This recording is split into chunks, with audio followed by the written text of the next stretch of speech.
তো hello' 75 family, কি খবৰ? মোৰো ভাল। আপোনালোকৰ কি খবৰ কমেণ্ট কৰি জনাব। আজি আকৌ আহিলোঁ 9 নম্বৰ দিনটো পালন কৰিব 75 ডেজৰ। তো মোৰ লগত আছে চুমকৰ ভাই। ডিষ্টেঞ্চ দৌৰিম, 1 ঘণ্টা ওপৰত দৌৰিব চেষ্টা কৰিম, যাতে পৰিৱেশ নহয় তাৰ বাবে আশীৰ্বাদ এটা কৰিব। তাৰপাছত আজিৰ ৰুটিনটো হ'ব ডিষ্টেঞ্চটো, তাৰপাছত ABC নাইবা লেগ ৱৰ্কআউট। এইটো হোৱাৰ পাছত হ'ব কলেজৰ কাৰণে অকণ প্ৰেক্টিছ। তাৰপাছত হৈ যাব আজিৰ ৰুটিনটোৰ চিডিউলটো কমপ্লিট, আৰু পাছবেলাকৈ আকৌ লগ পাম। এতিয়া মই যিমান ৰানিং কৰিলোঁ এইটো জিঅ'পক চাইড আপোনালোকে দেখা পাব। তো এতিয়া অলপ ষ্ট্ৰেচিং কৰি দৌৰি ষ্টাৰ্ট হ'ব। তাৰ আগতে কুৱেশ্যন এটা কৈছোঁ, সেইটো কমেণ্টত জনাব যে নাছা কেতিয়া গঠন কৰা হৈছিলে, এইটো কুৱেশ্যনটো কমেণ্টত জনাব। আৰু আগৰ কুৱেশ্যনৰ যিটো কালি সুধিছিলোঁ সেইটো কুৱেশ্যনৰ আনচাৰটো হ'ব, মানে পাছবেলা যিটো হ'ব এইটোত আনচাৰটো কৈ দিমগৈ। তো চলো এতিয়া দৌৰি লওঁ ডিষ্টেঞ্চটো। নাও 10 কিলোমিটাৰ কমপ্লিট হ'ল, 58 মিনিটমান লাগিলে। কমপ্লিট হ'ল মানে অলপ কিবা হ'ল, তাৰমতে টাইমটো কিবা হ'ল। চ' এতিয়া লেগ ৱৰ্কআউট বা ABC অকণ কৰিলোঁ, তাৰপাছত লং জাম্প কেইটামান মাৰিম, পাৰিলে লং জাম্প মাৰি ল'ম, তাৰপাছত ABC কৰিম। তো এতিয়া লং জাম্পত ক্লিপ হ'ব। তো চলো।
নাও মোৰ চিডিউল কমপ্লিট। এতিয়া কিবা কিবি খাই যাই থাকোঁ।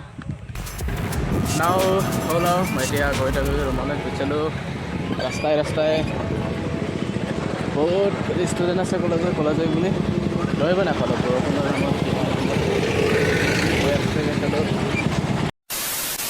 নাও। এতিয়া সন্ধিয়া সময় হয়, ফিল্ডলৈ আহিলোগৈ। ষ্টুডেণ্ট খেলি আছে, কলেজ উইকৰ বাবে খেলি আছে।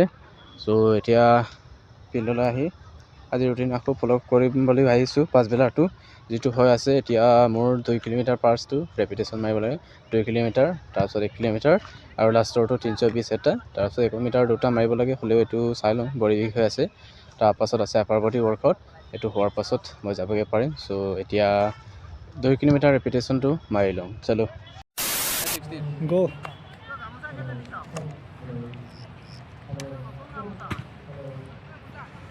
1 2 3 4 5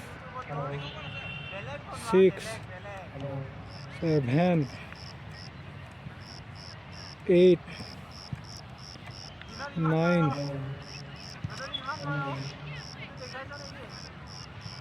10 11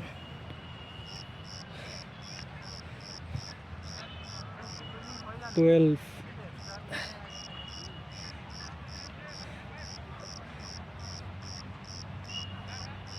13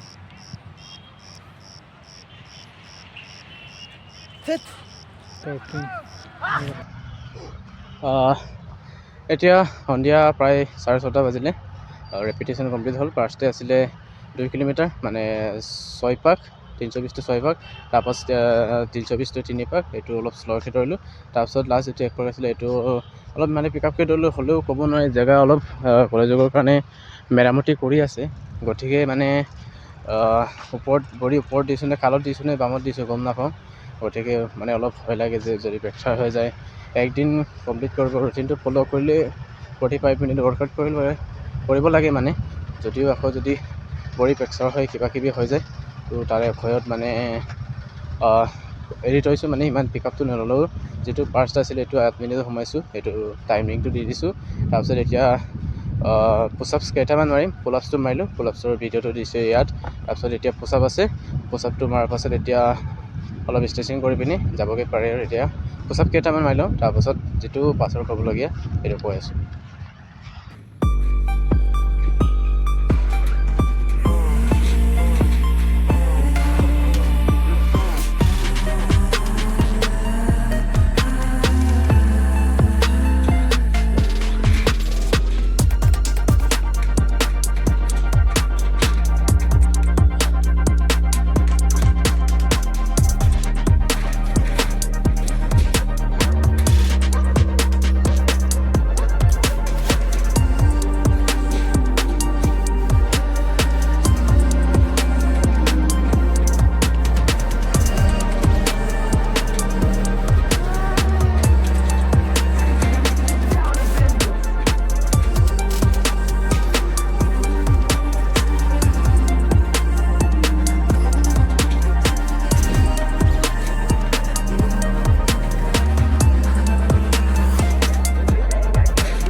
মোৰ আজিৰ দিনটোৰ কাৰ্যসূচী সমাপ্ত হ'ল। আজিৰ যিটো শ্বেডিউল আছিলে সফলতাৰে পাৰ হ'ল, মানে সফল মানে কি সিমানো ভালভাৱে সফল নহ'ল। ৰাতিপুৱা ডিষ্টেঞ্চটো দৌৰিম বুলি ভাবোঁতে বৰষুণটো আহিলে, হ'লেও ডিষ্টেঞ্চটো দৌৰিলোগৈ। আকৌ ঠিক তেনেকৈ এতিয়া সন্ধিয়া বেছি হৈছিলে, সন্ধিয়া মানে কি এতিয়াও সন্ধিয়া হৈছে আৰু বেছিয়ে হৈ গ'ল, হ'লেও মানে সন্ধিয়াৰ কাৰণে আৰু ফিল্ডটোৰ ক'ব নোৱাৰি যে কলেজৰ কাৰণে কি বনাই থৈছে, কিবা বনাই থৈছে সেইটো ক'ব নোৱাৰি। সেইকাৰণে মানে নিজকে ছেফটি বা ছেফ ফিল কৰি মানে ৱৰ্কআউটটো কৰিলোঁ। এনেকৈ কমপ্লিট হ'ল আৰু ভগৱানৰ কৃপাত। তাৰপাছত ভিডিঅ' সিমানতে সমাপ্ত হ'ব, হ'লেও শেষ কৰাৰ আগতে মই কালিৰ কুৱেশ্যনটো ৰিপিট কৰি দিছোঁ। কালিৰ কুৱেশ্যনটো আছিলে আইচটো কেতিয়া গঠন হৈছিলে, সেইটো কমেণ্টত জনাবলৈ কৈছিলোঁ, কোনেও নিদিলে কমেণ্টত। তো যোনে কমেণ্টটো আনচাৰটো জানে কৈ দিব, মই মেনশ্যন কৰি দিম নেমটো। তাৰপাছত তাৰ আনচাৰটো আছিলে আইচটোৰ গঠন হৈছিলে 1969ত। আৰু আজিৰ কুৱেশ্যনটো আকৌ ৰিপিট কৰি দিছোঁ যে আজিৰ কুৱেশ্যনটো আছিলে যে নাছা কেতিয়া গঠন হৈছিলে। তো এইটো কুৱেশ্যনৰ আনচাৰটো কমেণ্টত জনাব। আজিৰ কুৱেশ্যনত সুধিছিলোঁ যেতিয়া, তো কালিৰ কুৱেশ্যনটোৰ আনচাৰটো আছিলে যে আইচটোৰ গঠন হৈছিলে 1969ত আৰু নাছা গঠন হ'ব কেতিয়া, এইটো কুৱেশ্যনৰ আনচাৰটো কমেণ্টত কৰি দিব। তাৰপাছত আজিৰ দিনটোৰ ভিডিঅ'ৰ মানে মই 75 হাৰ্ড চেলেঞ্জ একচেপ্ট কৰাৰ কাৰণটো কৈ দিছোঁ। লোকে সোধে যে কেলৈ কৰি আছা, ইণ্টাৰভিউ বহুত দিন আছে, ইণ্টাৰভিউলৈ এইবিলাক কষ্ট কৰি লাভ নাই, এনেই ফটোৱা নকৰিবা, এনেকৈ কৈ থাকে। চ' মই কৈ দিব বিচাৰিছোঁ যে মানে ইণ্টাৰভিউটোতো হ'বই, সময়ত হ'বই। এইটো ইণ্টাৰভিউৰ লগত মোৰ কোনো ৰিলেশ্যন নাই। মানে মই নিজকে ভাবোঁ যে 75 হাৰ্ড চেলেঞ্জটো যদি একচেপ্ট বা কমপ্লিট কৰি থয় তেন নিজকে বহুত প্ৰাউড ফিল কৰিব আৰু সময়ত এইটো কামত দিব বুলি মই গম পাওঁ। গতিকে মই একচেপ্ট কৰাৰ কাৰণটো হৈছে যে আগন্তুক আহিবলগীয়া আছাম পুলিচ আৰু যিটো ADRE গ্ৰেড 3 গ্ৰেড 4 এনেধৰণৰ মানে এইটো হাৰ্ড চেলেঞ্জত পঢ়াটো আছে, পঢ়াটো লগতে দায়িত্ব স্বাস্থ্য আৰু ফিজিকেল এক্টিভিটিৰ লগতো জড়িত হৈ থাকে। সেইকাৰণে মই এইটো একচেপ্ট কৰিছোঁ আৰু কি ক'ম আৰু নিজৰ স্বাস্থ্যৰ লগত বৃদ্ধি কৰি মানে নিজকে ভাল ৰাখিবৰ কাৰণে, নহ'লে এনেকৈ বাহিৰা ফাষ্টফুড কিবা চিপছ টিপছ খাইছিলোঁ। এতিয়া বহুতেই কমি গ'ল, মানে নোখোৱা হৈ গ'ল আৰু পইচাও বাচিছে। তাৰপাছত এতিয়া এনেকৈ টাইম পাছো কম হৈ গ'ল আৰু ইমানো ভিডিঅ' চিডিঅ' নোচোৱা হৈ গ'ল। নিজকে ৰুটিনো যিমান পাৰে আগতে যিমান পালন কৰিছিলোঁ সিমান চেবি বেছি হৈছে, মানে পালনটো বেছি কৰিছোঁ কাৰণে ইম্প্ৰুভ হৈছে যেন লাগিছে।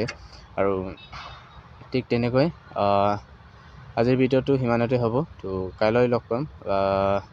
তো ভিডিঅ' কেনেকৈ পালে কমেণ্ট কৰি জনাব, আৰু সকলোৱে যদি ভাল লাগে দেন ছাবস্ক্ৰাইব কৰি দিব আৰু লাইক এটা কৰি দিব। তাৰপাছত লগ পাম নেক্সট ভিডিঅ'ত, মানে কাইলৈ।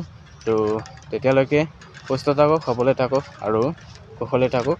সেইটোকে কৈ আজিৰ ভিডিঅ' সমাপ্ত হৈছে আৰু লগ পাম নেক্সট ভিডিঅ'ত। তেতিয়ালৈকে tata bye bye, take care and ধন্যবাদ এণ্ড থেংক ইউ। ঠিক আছে, তো চলো মই গৈ থাকোঁ এতিয়া মেৰা বসন্তি কো লেকে।